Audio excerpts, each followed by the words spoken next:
सीएमकेयू को मिलिबो rest room बहु प्रतीक्षार अंत घटिला। शेष में कटक मोटर कर्मचारी यूनियन तथा घरी बस स्टाफ मानक मिलिबो रेस्ट रूम।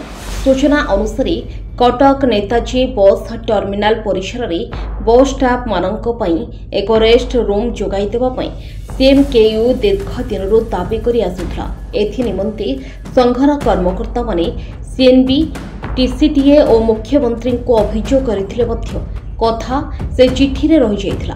तेबे मानव नगर उन्नयन मंत्री तथा सीटीए अध्यक्ष डॉक्टर कृष्णचंद्र महापात्र कटक गस्तरे आसीथिबा बेले संघर कर्मकर्ता मानक सहित आलोचना पर समस्यार समाधान होइथिला।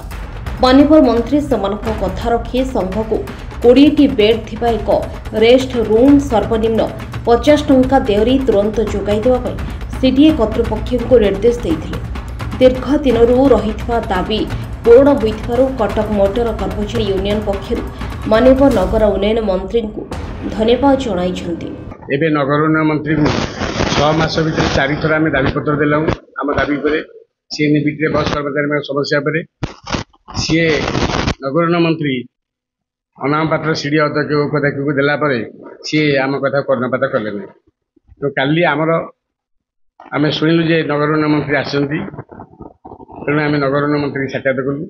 नगर उन्नयन साक्षात नगर मंत्री कह बोले आज्ञा आम विगत 1.5 वर्ष है बस स्टाण्ड है सीएनबी आम कर्मचारी मान समस्या उपर गुरुत्व दि जाऊनी।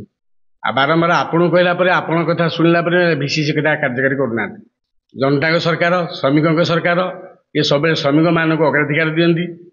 मोदी प्रधानमंत्री ठू आरंभ कर मोहन माझी पर्यंत समस्त कहते जे श्रमिक मानक आग सम्मान दियो तापर अन्य काम। आम आशा रखीचु निश्चिंत रूपे नगर उन्नयन मंत्री आम समस्या समाधान करेंगे। कटकरू जयदेव पाणी का रिपोर्ट हर्षिका मीडिया।